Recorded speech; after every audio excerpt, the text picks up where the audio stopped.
Hello दोस्तों, आज हम फिर से पढ़ेंगे थर्मोडायनेमिक्स का सेकंड लेक्चर। तो आज हम पढ़ेंगे रिवर्सिबल, इरिवर्सिबल और उस वर्क और हीट के बारे में। तो सबसे पहले हेडिंग डालते हैं रिवर्सिबल,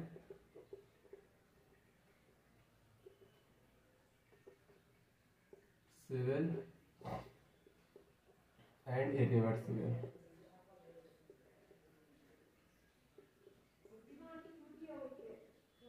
रिवर्सिबल एंड इरिवर्सिबल। सबसे पहले हम पहला पढ़ेंगे इरिवर्सिबल। First irreversible.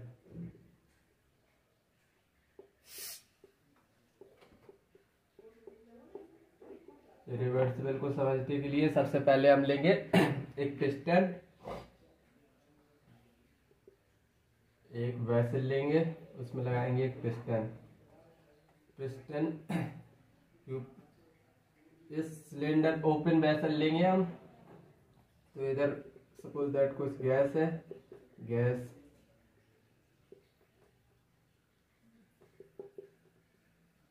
प्रेजेंट है इसमें। अब ऊपर रखेंगे हम एक स्टोन। अब ऊपर से अगर वेसल ओपन है तो ऊपर से क्या लगेगा, पी एटमॉस्फेयर। और नीचे से क्या लगेगा, P gas, pressure of gas.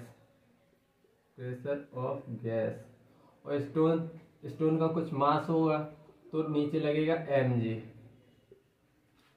तो ये finally P atmosphere mg P gas equal कर रहा है, मतलब पिस्टन इधर रुकी हुई है। अब सपोज दैट हम करते हैं कि स्टोन को हटाते हैं। तो हमने स्टोन रिमूव कर दिया, स्टोन रिमूव करेंगे तो पिस्टन किस साइड जाएगी। अगर प्रेशर कम होगा तो वॉल्यूम बढ़ेगा ना। अगर हम स्टोन हटाएंगे तो प्रेशर कम होगा, फाइनली वॉल्यूम बढ़ेगा। तो पिस्टन फाइनली ऊपर की तरफ ड्रैग करेगी। तो पिस्टन सपोज दैट इधर पहुंच गई। अब एक पॉइंट आएगा इधर पी एटमॉस्फेयर, और पी गैस जब बराबर हो जाएगी तो इधर रुकेगी पिस्टन। इतना समझ में आया। तो ये इनिशियल पॉइंट था, ये फाइनल पॉइंट था।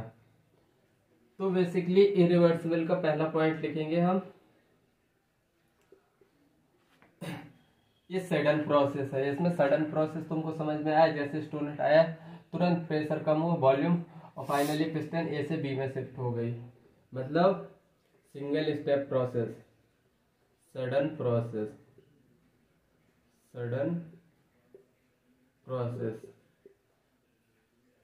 पहला पॉइंट। दूसरा पॉइंट लिखेंगे हम सिंगल स्टेप प्रोसेस, क्योंकि ए से डायरेक्ट बी में जा रहा है तो सिंगल स्टेप प्रोसेस होगी, सिंगल स्टेप प्रोसेस। अब तीसरा पॉइंट समझने के लिए एक बात देखना, pressure of gas P atmosphere और mg फाइनली दबाने का सोच रहे हैं गैस को, जबकि पी गैस इसको रोक रहा है। पी गैस मतलब प्रेशर ऑफ गैस ज्यादा होगा तभी तो स्टोन और पी एटमॉस्फेयर को ओवरकम कर रहा है। मतलब पी एटमॉस्फेयर प्लस स्टोन का मतलब ये क्या है, ये इसको बोलेंगे driving force.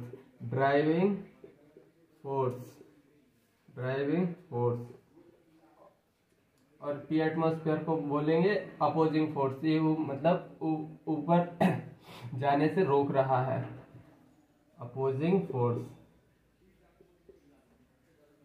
Driving force, opposing force को मैं अगर तुमको समझाऊं जैसे तुम नीट की तैयारी कर रहे हो तो मतलब ये हो गया तुम्हारा ड्राइविंग फोर्स। और तुम मतलब तुम्हारे मतलब डिस्ट्रैक्शन आ रहे हैं कुछ वगैरह वगैरह, जैसे मतलब मोबाइल का डिस्ट्रैक्शन, मोहब्बत, इश्क मोहब्बत, तो मतलब ये सब अपोजिंग फोर्स होंगे तुम्हारा। मतलब ये ड्राइविंग फोर्स को ओवरकम करेंगे, क्योंकि ड्राइविंग फोर्स तुम्हारा क्या है, अल्टीमेटली गोल है कि नीट में सिलेक्शन हो जाए। लेकिन opposing force finally distraction factor तुमको मतलब ड्रैग करेंगे पीछे की तरफ। तो आई थिंक तुमको ये ड्राइविंग फोर्स अपोजिंग फोर्स अच्छे से समझ आया होगा। तो थर्ड पॉइंट लिखेंगे हम इसमें, इरिवर्सिबल में ड्राइविंग फोर्स ज्यादा होता है अपोजिंग फोर्स से, तभी तो पिस्टन ऊपर जा रही है। ड्राइविंग फोर्स ज्यादा है अपोजिंग फोर्स के। चौथा पॉइंट लिखेंगे इसमें, पी एटमॉस्फेयर कांस्टेंट है। पहले भी पी एटमॉस्फेयर सेम था, अब भी, क्योंकि ओपन वेसल है। पी एक्सटर्नल मतलब पी एक्सटर्नल एटमॉस्फेयर कांस्टेंट रहेगा इसमें, कांस्टेंट। फिफ्थ पॉइंट लिखेंगे इसमें, ये मतलब रियल प्रोसेस है, मतलब ये तुमको डेली लाइफ में देखने को मिलेगी, इसको रियल प्रोसेस बोलेंगे, रियल प्रोसेस। और एक बात और समझो, इनिशियली पिस्टन एक पॉइंट पे थे, तो मतलब इक्विलिब्रियम पहले इधर था, और फिर फाइनली मतलब P atmosphere P gas equilibrium इधर मेंटेन था, तो फाइनली इक्विलिब्रियम गैस की पिस्टन जाके कहाँ रुकी है, सेकंड पॉइंट में। मतलब इक्विलिब्रियम इनिशियली इधर था, फिर शिफ्ट हो गया इधर, तभी तो पिस्टन इधर रुकी है। मतलब equilibrium achieve, final 6 point, equilibrium achieve in initial state and final state.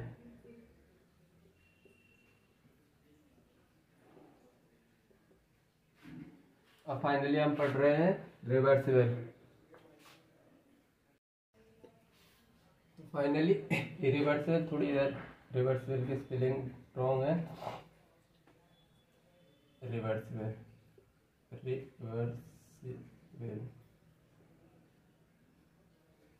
तो फाइनली रिवर्सिबल तुमको समझ आया होगा। अब हम मूव कर रहे हैं रिवर्सिबल की तरफ।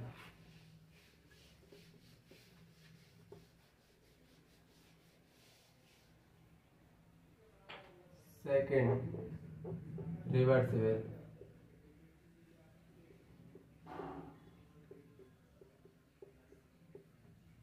रिवर्सिबल प्रोसेस को समझने के लिए सबसे पहले हम एक पिस्टन लेंगे, एक वेसल लेंगे, और इस बार वेसल ओपन नहीं क्लोज रहेगी।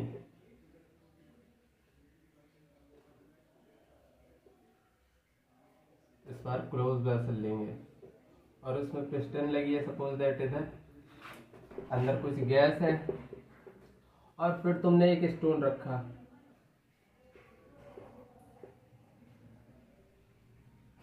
पी एक्सटर्नल कुछ लग रहा होगा, पी एक्सटर्नल, और इधर से पी गैस लग रहा होगा।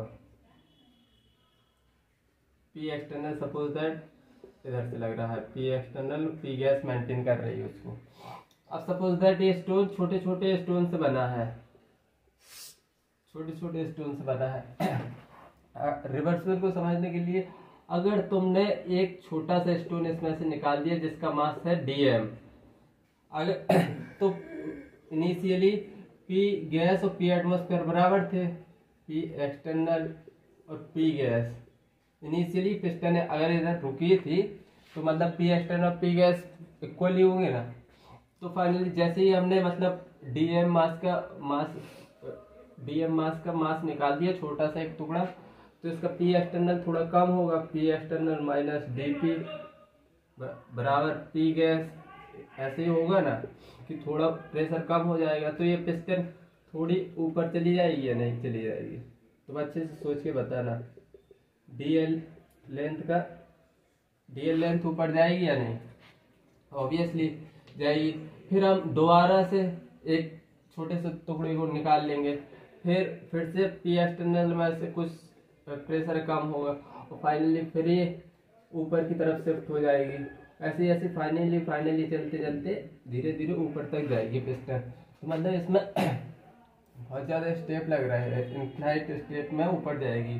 तो इसका रिवर्सिबल का पहला पॉइंट लिखेंगे, और ये बहुत स्लो हो रहा है ना, तो पहला पॉइंट लिखेंगे slow process, slow process,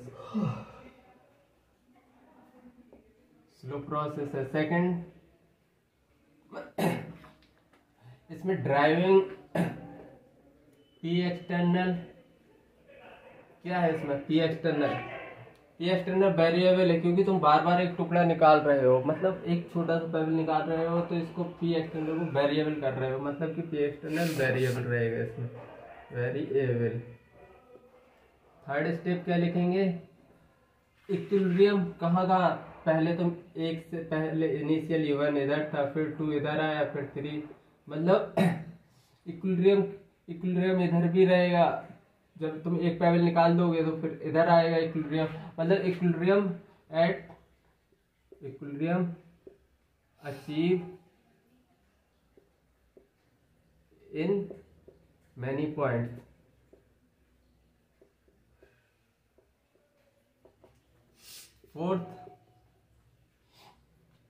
fourth क्या लिखेंगे हम, पी एक्सटर्नल वेरिएबल है, स्लो प्रोसेस है ये, और इक्विलिब्रियम ये रियल प्रोसेस नहीं है, ये फाइनली आइडियल प्रोसेस है, आइडियल प्रोसेस। फिर एक क्लोज कंटेनर में होती है, क्लोज वेसल की जरूरत होती है। 6th पॉइंट क्या लिखेंगे इसमें, slow process P external equilibrium achievement, और मतलब इसमें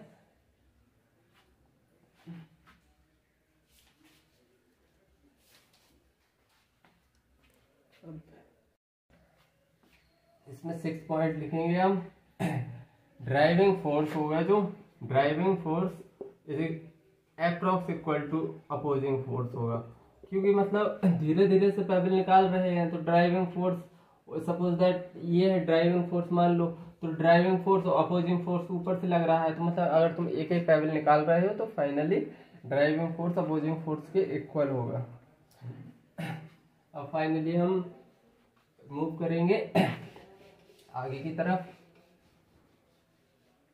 mode of heat transfer, energy transfer या हीट ट्रांसफर। अब हम मूव कर रहे हैं mode of heat transfer.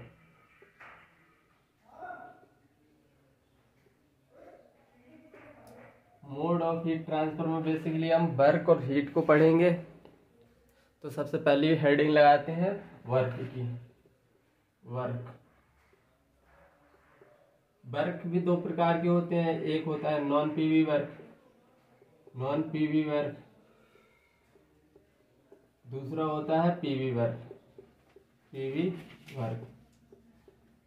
Non PV work basically हम फिजिक्स में पढ़ते हैं, इसको अपन फिजिक्स में पढ़ेंगे। Finally thermodynamics work PV work होता है, इसको हम डील करेंगे अभी। तो हेडिंग लगाते हैं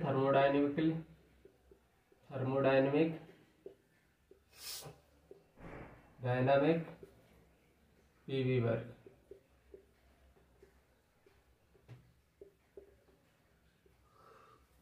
थर्मोडायनेमिक पीवी वर्क, तो समझने के लिए इसको, थर्मोडायनेमिक पीवी वर्क समझने के लिए सबसे पहले हम एक पिस्टन लेंगे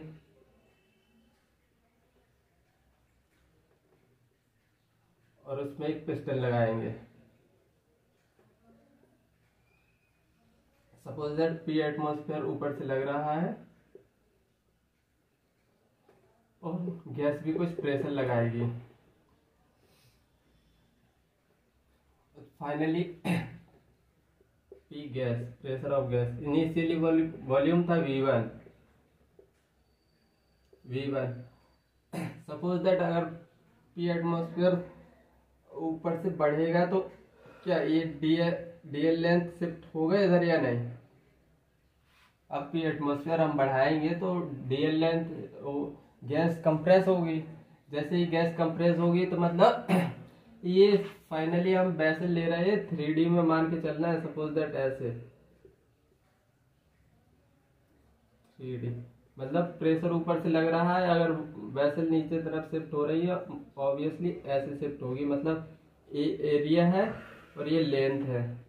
तो मतलब प्रेशर, तो force applied on vessel, force applied on vessel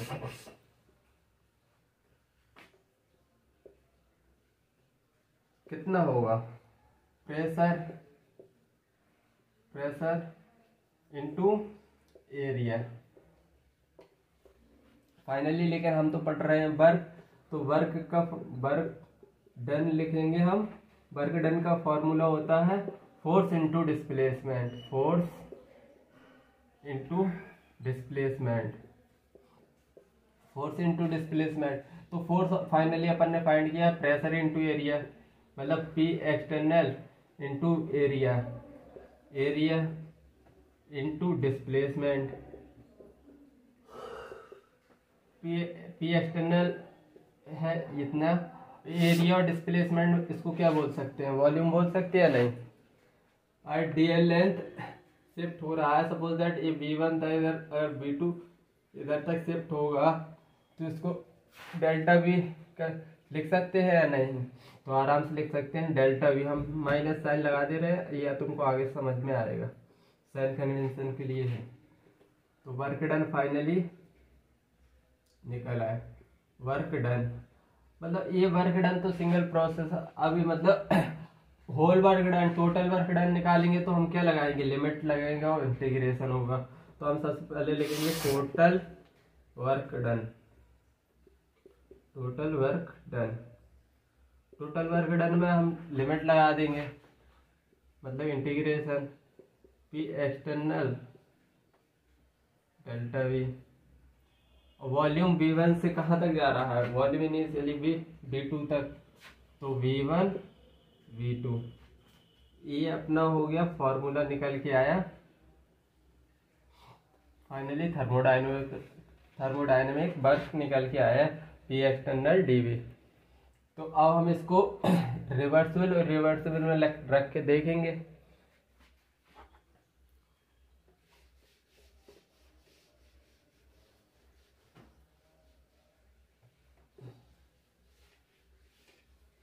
सबसे पहले हम irreversible work,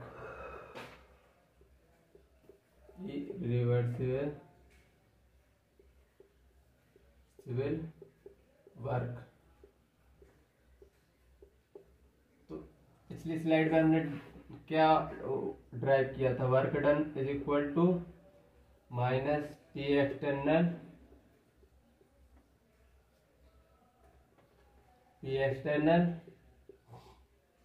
into delta V, और लिमिट लगी थी V1 से V2। फाइनली इरिवर्सिबल हमने क्या पढ़ा था? पी एक्सटर्नल वेरिएबल होता है, कांस्टेंट होता है। तो मतलब पी एक्सटर्नल कांस्टेंट होता है इरिवर्सिबल में। अभी हमने पढ़ के आए हैं पी एक्सटर्नल कांस्टेंट होता है, कांस्टेंट। पी एक्सटर्नल अगर कांस्टेंट होगा तो ये बाहर निकलेगा। Finally work done P external बाहर आ गया, लिमिट V1 से V2। तो फाइनली फॉर्मूला कुछ जाएगा पी एक्सटर्नल, इंटीग्रेट करेंगे इसको तो आएगा V2 माइनस V1। ये फॉर्मूला इरिवर्सिबल के लिए है। इस फॉर्मूले को चिपका लो अपने नोट में, ये बहुत हेल्प करेगा। फाइनली दूसरा हमको पढ़ना था रिवर्सिबल वर्क,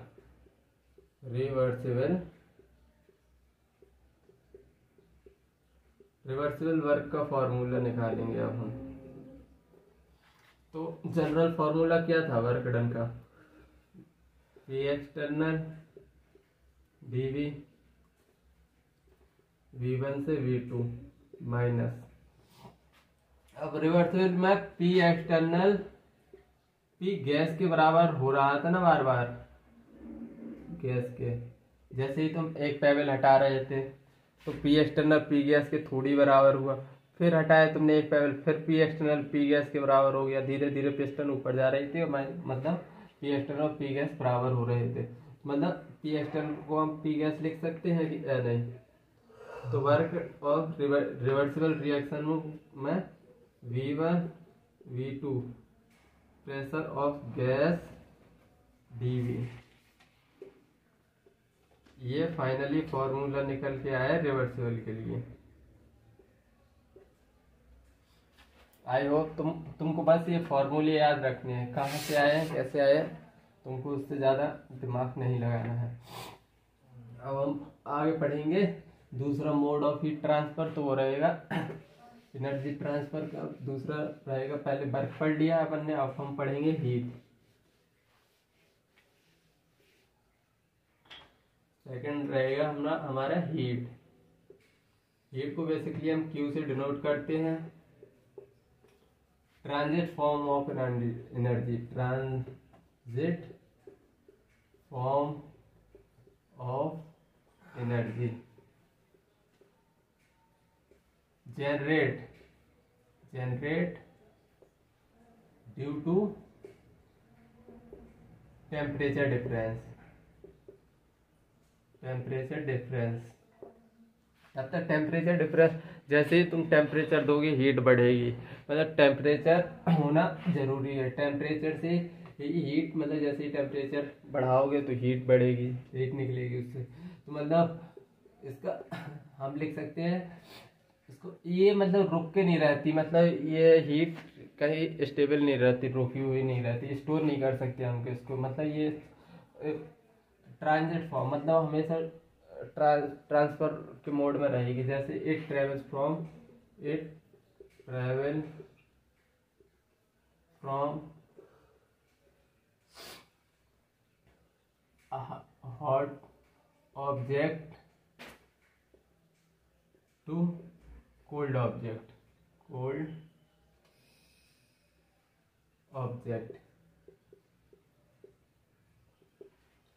अब हम इधर फाइनली लिखने जा रहे हैं साइन कन्वेंशन, जो कि तुमको न्यूमेरिकल करने में मदद करेंगे। साइन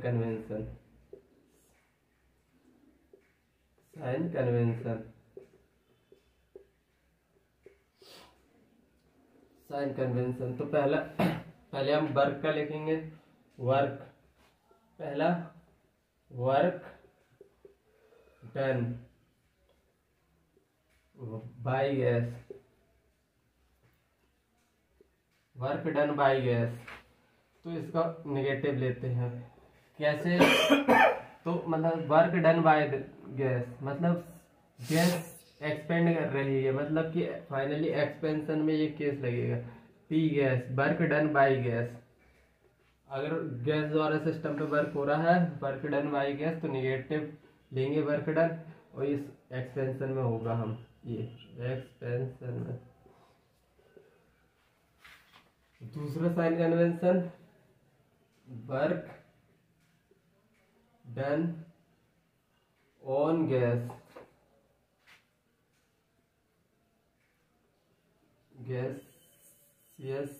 सिस्टम, तो नेगेटिव रहेगा गैसियस सिस्टम। तो इसको हम फाइनली लिखेंगे पॉजिटिव। ये फाइनली कंप्रेशन में आता है, कंप्रेशन। इस बार मतलब work done on the gas, मतलब कि ऊपर से वर्क डन सिस्टम पे वर्क हो रहा है, मतलब ऊपर से प्रेशर लग रहा है। Work done on gaseous system. तो आई होप तुमको ये साइन कन्वेंशन तुमको याद रखने हैं, न्यूमेरिकल करने में तुमको हेल्प करेंगे। थर्ड, हीट का। हीट रिलीज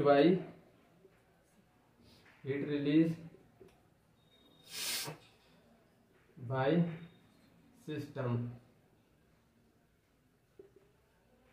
अगर हीट रिलीज होगी तो हमेशा निगेटिव वैल्यू लेंगे हम। हीट रिलीज बाय सिस्टम, अगर किसी सिस्टम से हीट रिलीज हो रही है तो उसको फाइनली हम निगेटिव कंसीडर करेंगे। फोर्थ में, हीट एब्जॉर्ब बाय सिस्टम।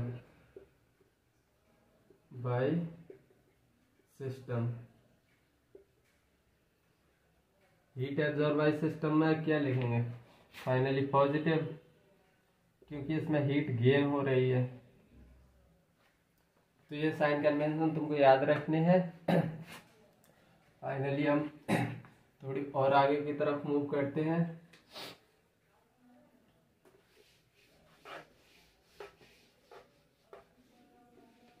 कुछ मैं यूनिट लिखवा रहा हूँ, उनको तुम अच्छे से याद रख लेना।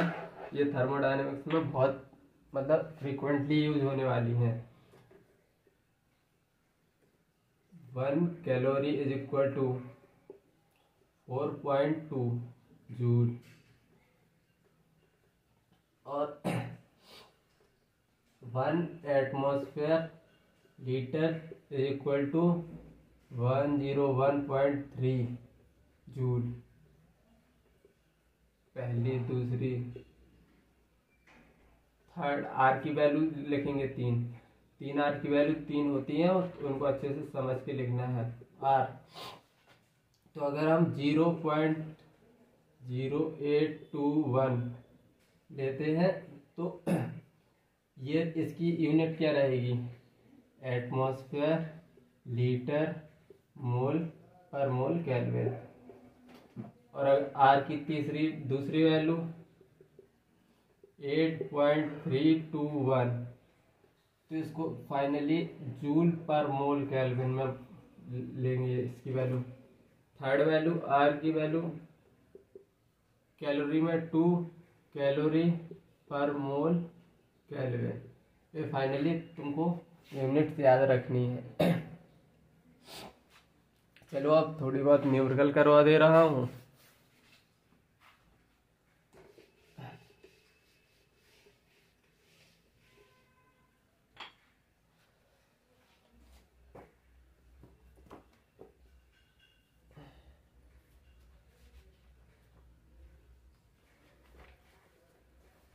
पहला numerical, a gas expand from 5 litre to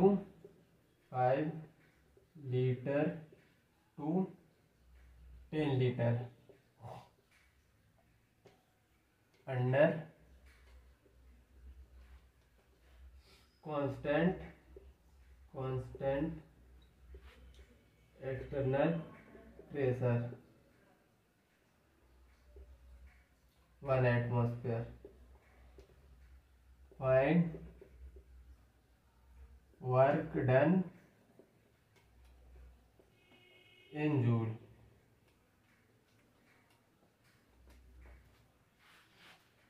finally हम इस क्वेश्चन को करेंगे।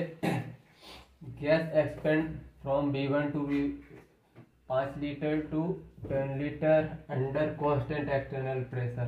तो इनिशियली वॉल्यूम था V1 5, V2 कितना हो गया 10 लीटर, 1 लीटर 5 लीटर था, फिर 10 लीटर हो गया under constant external pressure. Constant external pressure को तुमको पकड़ना है। कांस्टेंट एक्सटर्नल प्रेशर मतलब इसमें रिवर्सिबल का फॉर्मूला लगाएंगे या इरिवर्सिबल का। तो इसमें सबसे पहले तुमको सोचना है कि कांस्टेंट एक्सटर्नल प्रेशर इरिवर्सिबल का में था, तो इसमें इरिवर्सिबल वाला फार्मूला लगाएंगे। Finally pressure P atmosphere given है, एक्सटर्नल प्रेशर गिवन है कितना, पी एक्सटर्नल कितना गिवन है 1 एटमॉस्फेयर।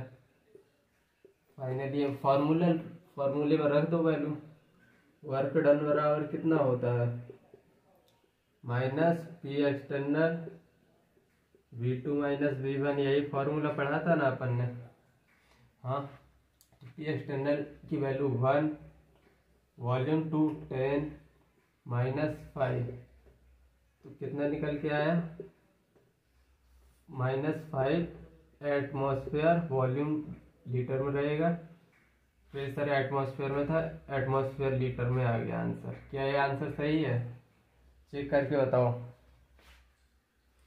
ये आंसर सही नहीं है, इधर जूल में पूछा है, अभी मैंने यूनिट लिखवाई थी तुम सभी लोगों को। तो फाइनली हम 5 का मल्टीप्लाई -5 101.3 से करेंगे तो ये जूल में कन्वर्ट हो जाएगा। और फाइनली इसको मल्टीप्लाई करेंगे 5 3 जा 15, 5 1 जा 5 6 0 5, तो फाइनली इतने जूल आंसर आएगा। आई होप ये क्वेश्चन तुमको अच्छे से समझ आया होगा। अब दूसरा क्वेश्चन करवा रहा हूँ।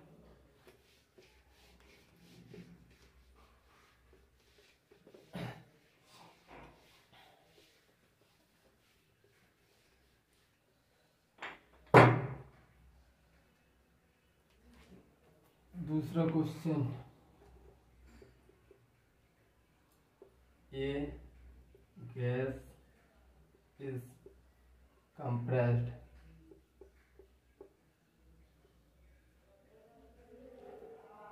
from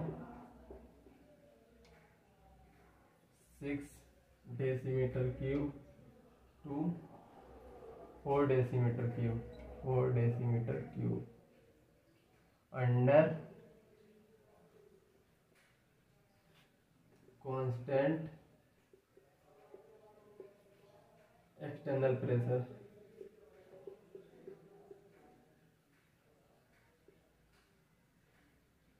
of 3 atmosphere. Find work.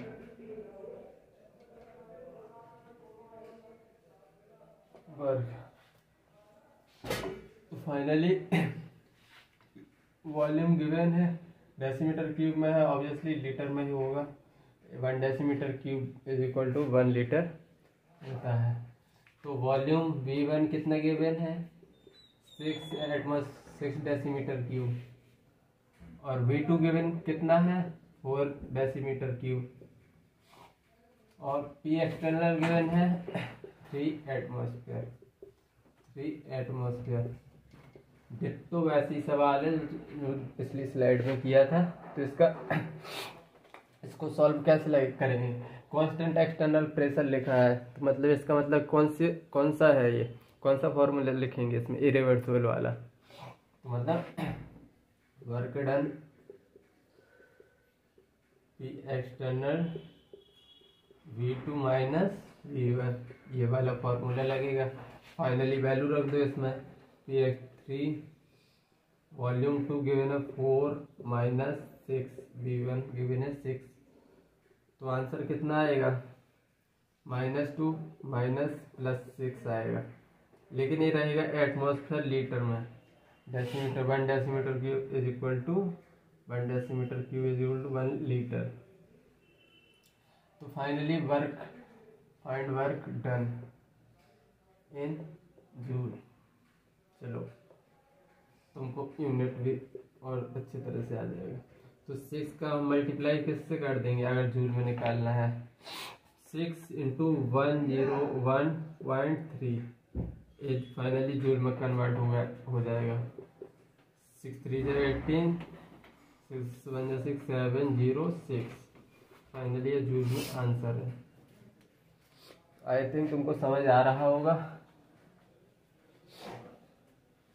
एक और क्वेश्चन करवा रहा हूँ।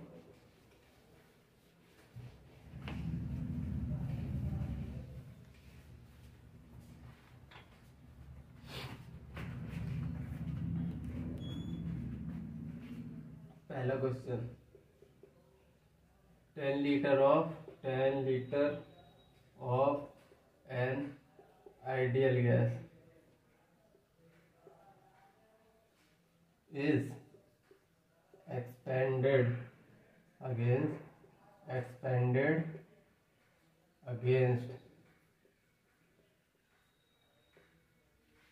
constant external pressure,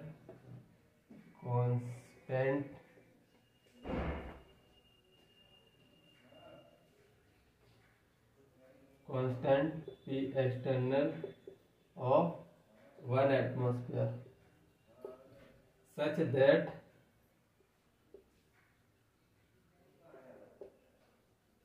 such that 20 atmosphere liter work is done by system. Find final volume.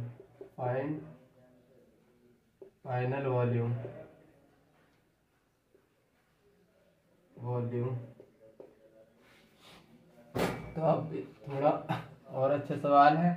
10 litre of ideal gas is expand against external constant pressure. Constant external pressure given है, मतलब कि ये कौन सा फॉर्मूला लगाएंगे, इरिवर्सिबल वाला। अब तक दिमाग में घुस जाना चाहिए, अगर नहीं घुस रहा तो केमिकली लोचा है, इलाज करवा लो। और such that 20 atmosphere litre work is done by system. तो मतलब इसमें वर्क दे दिया है, work is done by system. तो सबसे पहले अभी मैंने sign convention, work done by system, work done by system क्या बोला था मैंने, work done by system, system द्वारा वर्क हो रहा है, वर्क डन बाय सिस्टम मतलब एक्सपेंड हो रहा है नेगेटिव, ऐसे याद रखेंगे सोल्यूशन। तो मतलब वर्क डन गिवन है, मतलब नेगेटिव वर्क डन गिवन है -20 atmosphere litre. Find final volume, तो सीधा फॉर्मूला लगाएंगे, -V external V2 -V1। V external कितना गिवन है 1 -1, V2 कितना गिवन है फाइंड करना है, find final volume V2। V1 कितना गिवन है 10 litre of ideal gas. Finally work done कितना है -20 एटमॉस्फेयर लीटर में, तो ये फाइनली -V2 + 10 -20। तो V2 अगर इस साइड आएगा, ये वैल्यू इधर जाएगी तो पॉजिटिव में हो जाएगा 30 लीटर, ये आंसर होगा। आई थिंक तुमको ये क्वेश्चन समझ में आ रहे होंगे, बहुत ही अच्छे क्वेश्चन करवा रहा हूँ, धीरे धीरे लेवल अप कर रहा हूँ। अगर तुम जीरो से भी पढ़ना चाहो तो तुमको अच्छे से समझ में आएगा।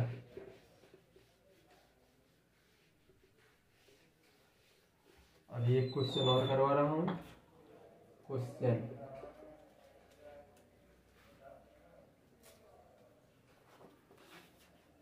2 mole of an ideal gas, 2 mole of an ideal gas at 2 atmosphere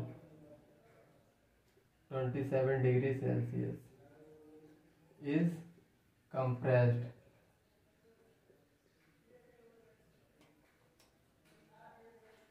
isothermally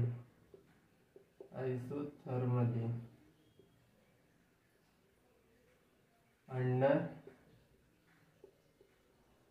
constant external pressure, constant external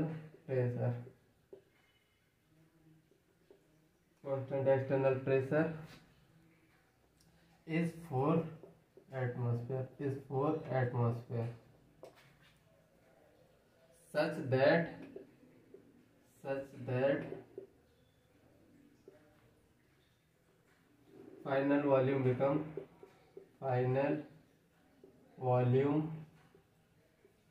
become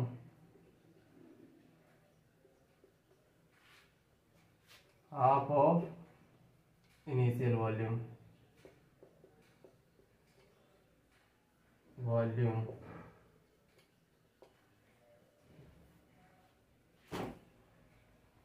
finally 2 mole of an ideal gas, 2 mole given है, प्रेशर गिवन है, टेम्परेचर गिवन है। तो finally हम ideal gas की equation लिखेंगे। इसमें सबसे पहले एग्जामिनर हाईएस्ट इधर तक ही जा सकता है, तो कोई रिवर्सिबल में मैंने तुमको फिर अगेन कांस्टेंट एक्सटर्नल प्रेशर है, तुम अगेन रिवर्सिबल वाला फार्मूला ही लगाना है। लेकिन फाइनली उसने मोल प्रेशर और टेम्परेचर देके पीवी बराबर एनआरटी की इक्वेशन लगवाई है, पीवी बराबर एनआरटी। इससे वॉल्यूम निकलेगा V1 कितना, एन कितना है गिवन 2 मोल, आर की कितनी वैल्यू लिखेंगे, एटमॉस्फेयर लीटर में है 0.08, टेम्परेचर केल्विन में लिखते हैं हम 300, प्रेशर कितना गिवन है मोल 2 गिवन थे, प्रेशर भी 2 गिवन है। V1 कितना निकल के आएगा, 2 से 2 कट गया, 24 24 निकल के आ रहा है V1। तो मतलब final volume become half of initial volume. Final volume कितना निकल के आ रहा है, हाफ ऑफ इनिशियल वॉल्यूम। इसका 24 था तो हाफ ऑफ इनिशियल वॉल्यूम कर दो, कितना निकल के आ गया 12। बस सीधा फॉर्मूला लगा दो, कांस्टेंट एक्सटर्नल प्रेशर गिवन है 4, work done minus P external V2 minus P1। P external कितना गिवन है 4, V2 कितना है 12, V1 24। Finally minus minus minus plus हो जाएंगे, -4 -12 48 एटमॉस्फेयर लीटर में आएगा ये पर। आई थिंक ये तुमको क्वेश्चन समझ में आया होगा। अब इसको ड्रॉप करते हैं और थोड़ी आगे का और देखते हैं।